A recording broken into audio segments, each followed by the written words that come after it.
ज्यादती की गई है, ये ज्यादती की गई है, जुल्म है, ये सरासर जुल्म है, ये हैं? झूठ है ये जो उनके ऊपर लगाया गया है, एकदम सरासर झूठ है। कुछ कोई चीज कभी नहीं मिली ऐसे तरीके की, किसी का साथ नहीं दिया, कभी कोई तरीके की कोई चीज नहीं मिली है। हमेशा अगर कोई ऐसी बात जबान से निकली है तो उनकी जबान से निकले हुए अल्फाज में सिर्फ उम्मत का दर्द है, घर वाले और अपने हक हुकूक घर के, बस यही सब अल्फाज हैं। होशियारी वो आदमी को आती नहीं है। जिस तरीके से बात नहीं करना चाहिए उस तरीके से उन लोगों ने बात की है। ये उन लोगों को अच्छी तरीके से समझता है। सबसे पहली गलती उन लोगों ने ये की है कि रात में आए वो लोग। दिन में के लिए कानून बनाए गए, रात के अंधेरे के लिए नहीं। रात के अंधेरे में ले जाने का मतलब क्या कि वो चोर थे। मेरे बच्चे तो पहले ही से बीमार है। सबसे पहली बात, मेरे घर का सदर है वो बड़ा है, मेरा घर कैसे चलेगा? अभी मेरा घर कैसे चलेगा? मजदूर इंसान है, मेरा घर कैसे चलेगा? अभी मेरे दोनों बच्चे मासूम है, दोनों बीमार है, मैं एक को मायके भेज दी। अभी हालात ऐसे है तो जल्द उनको रिहाई चाहिए, इंसाफ चाहिए हम लोगों को। गलत नहीं है हम। रात में 4 बजे आए और दरवाज़ा पहले तो बेल बजाई, कई मतलब बजा, उसके बाद मैं उठी और उठने के बाद मैं खिड़की से बात की कि आप लोग कौन हैं, क्या काम है? तो बोलते हैं मौलाना है। मैं बोली कि हाँ है, लेकिन वो सोए हुए हैं, बहुत नींद में हैं, देर पर सोए वो। तो बोलते नहीं उनको भेजो, हमसे उनको 2 बात करना है। मैंने कहा कि इतनी रात है, 4 बजे रात का, आप लोग सुबह आओ, क्या काम है आप लोगों को? बोलते नहीं उनको जगाओ, उनको बुलाओ। बार बार सिकड़ी पटक रहे दरवाजे की, खूब ज़ोर से सिकड़ी पटके बार बार बेल बजा रहे। अब बोल दरवाज़ा खोलो, दरवाज़ा खोलो, खाला दरवाज़ा खोलो, बार बार उन्होंने ये कहा। मैंने कहा भाई आप लोग इतने बजिद हैं, इतनी रात है, लोगों की भी नींद ख़राब हो रही है, महल्ले वालों की, आप लोग सुबह आइए, जो भी काम है सुबह बात कीजिए। फिर मैं वो लोग नहीं माने तो मैं बोली फिर मोबाइल से फ़ोन से बात कर लो। तो कहने लगे पुलिस लोगों के नहीं, हम दरवाज़े पर आए हैं तो उनसे ही बात करेंगे, मोबाइल से क्यों बात करेंगे? उनको भेजो, दरवाज़ा खोलो, दरवाज़ा खोलो। बार बार यही नारा था, दरवाज़ा खोलो। और सिकड़ी खूब ज़ोर पटक रहे थे, बार बेल बजा रहे थे। वो घबराहट ने मेरे को इतनी ज़्यादा घबराहट हो गई, मैं आके बैठ गई पलंग पर, बार बार पटक दरवाज़ा। फिर मैं मौलाना को फ़ोन किया, वो नींद में थे वो। फिर उतर कर आए, उन्होंने भी कहा भाई कौन, वो भी खिड़की में से ही बात की कि कौन है आप लोग, क्या काम है? मैं तो बहुत नींद में हूँ, सुबह आइए। बोलते नहीं आप नीचे आओ, हमको 2 बात करना है। फिर उन्होंने कपड़ा पहना, नीचे उतरे। जैसे ही वो दरवाज़ा खोले हैं, चौखट पे खड़ी थी कि साहब उन्होंने उनको मोबाइल से उनका फ़ोटो लिया और पहले तो उनका मोबाइल लिए जेब से और उनका हाथ पकड़कर पहिए की तरफ लेके चले गए। तुम्हारी जो तबीयत थी, किस तरह की किताबें? जो किताबें ज़ब्त थी वो मदरसे की किताबें, दीनी किताबें हैं वो। हाँ उनका क्या बोलते हैं, CPU भी लेकर चले गए। जबकि अभी वो लाए थे, अभी जोड़े थे सिर पर, जो बराबर जुटा भी नहीं था, क्योंकि भंगार में से लाए थे, थोड़ा एक सामान ला कर जोड़ रहे थे। अब इसमें कुछ भी नहीं किए थे हम लोगों ने। जो इल्जाम लगाया गया है पैसे फंडिंग का, नहीं पैसे वैसे कुछ नहीं, सब गलत इल्ज़ाम है, ये सब बिल्कुल गलत है। ये क्या काम करते हैं? मजदूरी करते हैं, इलेक्ट्रिक का काम, प्लम्बिंग का काम, इलेक्ट्रिशियन का काम करते हैं। तुम्हारी तबीयत के बारे में बताओ, शुगर बढ़ और उसने खाना शुरू जी हो गया था।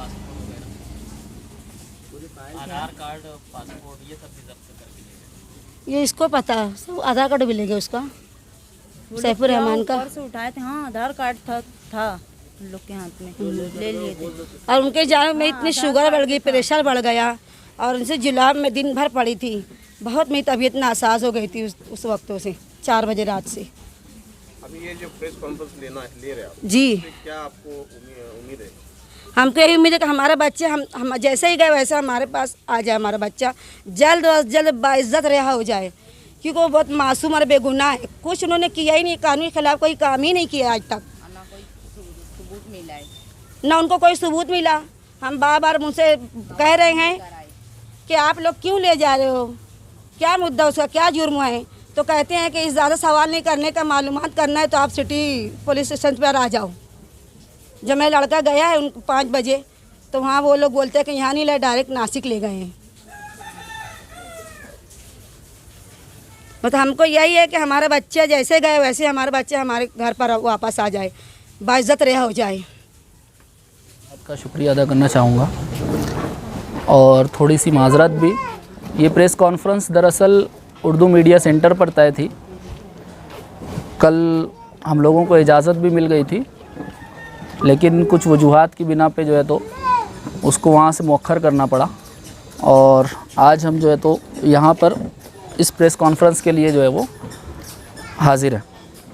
ये प्रेस कॉन्फ्रेंस 22 सितंबर 2022 को मुल्क भर में अक़लियतों की आवाज़ बनकर उभरने वाली बेदाग तंजीम पॉपुलर फ्रंट ऑफ इंडिया पर ईडी, एनआईए और रियासती पुलिस की मुश्तरका बेजा कार्रवाइयों के ख़िलाफ़ एक मज़म्मती प्रेस कॉन्फ्रेंस है। पॉपुलर फ्रंट ऑफ इंडिया मुल्क की जमहूरियत और सालमियत की बका और आइन के तहफ़्फ़ुज़ के लिए जद्दोजहद करने वाली एक तंजीम है। पॉपुलर फ्रंट पर इस तरह की कार्रवाइयाँ जो हैं वो अक़लियतों और बिलखुसूस मुसलमानों की आवाज़ को दबाकर तानाशाही की सियासत की सिमत उठाया गया एक कदम है और इस तरह से तानाशाह वाज़े पैगाम देना चाहते हैं कि मुतलकुल अनानी को नाफिज करने के लिए जो भी रुकावट बनने की कोशिश करेगा, इस पर सेंट्रल एजेंसियों की मदद से इसी तरीके से कार्रवाइयाँ की जाएंगी। इतने बड़े क्रैकडाउन के बाद मज़लूमों की आवाज़ बनने का दम भरने वाली दीनी, मिल्ली, सियासी और समाजी तंजीमें जिस तरह खामोश हैं, ये इस बात की तौसीक हो जाती है कि हुकूमत अब जो है और तानाशाह जो है वो अपने इस इरादे में कामयाब रहे हैं और काफ़ी हद तक कामयाब रहे हैं। लेकिन पॉपुलर फ्रंट ऑफ इंडिया को इस तरह से पछाड़ा नहीं जा सकता। हिंदुस्तान एक जमहूरी मुल्क है। इसकी जमहूरियत की बका और आइन का तहफ़्फ़ुज़ हर हिंदुस्तानी की अव्वलीन तरजीह और हमारी जो है तो ये अव्वलीन ज़िम्मेदारी है। पॉपुलर फ्रंट की काविशें इस आइन की हिफाजत के लिए जारी हैं। नेज़ इस मुल्क की सालमियत और इंसाफ की बालादस्ती के लिए हमारी कानूनी लड़ाई जो है वो जारी रहेगी इंशाअल्लाह। गुज़िश्ता 2 सालों से शहर मालेगांव में पॉपुलर फ्रंट ने मौलाना सैफुर रहमान की रहनुमाई में मुतअद्दिद समाजी और फलाही काम किए हैं, जिसमें कोविड के दौरान जो है तो हमने हज़ारों लोगों को राशन किट फ़राहम की है। इसी तरीके से ईद के मौके पर हमने ईद किटों की तकसीम की है। इसी तरीके से मस्जिदों की और दीगर इबादत गाहों की साफ़ सफाई, कब्रस्तान की साफ़ सफाई, इसमें पॉपुलर फ्रंट का जो है तो वो एक बड़ा हिस्सा रहा है। इसी तरीके से अभी पिछले साल पॉपुलर फ्रंट की तरफ से एक कौमी सतह पे एक कैंपेन और एक बेदारी मुहिम चलाई गई, जिसमें सेहतमंद लोग सेहतमंद कौम का नारा दिया गया। इसमें नशे, शराब खोरी और इससे मुताल्लिक़ चीज़ों से आवाम के अंदर बेदारी लाने के लिए बहुत सारे इक़दामात किए गए। मौलाना की रहनुमाई में यहाँ पर इसके ख़िलाफ़ नुक्कड़ नाटक, नौजवानों और बूढ़ों के अंदर समाजी और माशरती बुराइयों के ख़िलाफ़ बेदारी के मुख्तलिफ़ प्रोग्रामात, कॉर्नर मीटिंगें, ये सारा कुछ चीज़ें जो है वो शहर में हुई। शहरियों के अंदर और बिलखुसूस नौजवानों के अंदर कानूनी बेदारी लाने के भी मुख्तलिफ़ प्रोग्रामात जो है वो शहर में अंजाम पजीर होते रहे। पॉपुलर फ्रंट की इस कारकर्दगी को देखकर ही इस साल 26 जनवरी 2022 को किला पुलिस स्टेशन से खुसूसी दावतनामा मौसूल हुआ और मौलाना सैफुर रहमान साहब की रहनुमाई में पॉपुलर फ्रंट के केडर्स ने जो है तो वहाँ पे झंडा बंधन में शिरकत भी की और वहाँ पे खुसूसियत के साथ जो है वो शामिल रहे। फिर अचानक से यूँ बगैर किसी माकूल वजह के मौलाना सैफुर रहमान और उनके घर वालों को हिरासा करने की ये जो कोशिश है, ये हमारी समझ से बालातर है। इसलिए हम मकामी तौर पर सरकारी एजेंसियों की इस हुल्लड़बाजी की सख्त अल्फाज में मजम्मत करते हैं और बगैर किसी वजह के मौलाना सैफुर रहमान को इतने दिन तक गिरफ़्तार रखने पर तशवीश का इजहार करते हैं। हमारी अपील है कि मौलाना सैफुर रहमान और इनके घर वाले जो मुल्क अज़ीज़ के एक अजीम सपूत हैं, इनको इस तरीके की ज़हनी परेशानियों में मुब्तला ना किया जाए और जल्द अज़ जल्द जो है वो मौलाना की रिहाई के इक़दाम किए जाएँ। इस तरह की जो है वो हम अपील इन सरकारी एजेंसियों से भी करते हैं और तानाशाहों से भी इस तरीके की अपील करते हैं।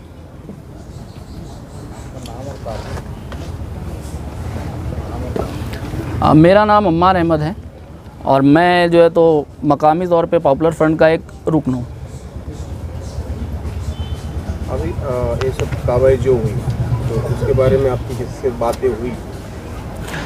एक्चुअली ये नेशनल लेवल का जो मामला है और पूरे नेशनल में इस तरीके की चीज़ें हुई हैं, इसलिए नेशनल की जो लीगल टीमें हैं वही उसको देख रही हैं।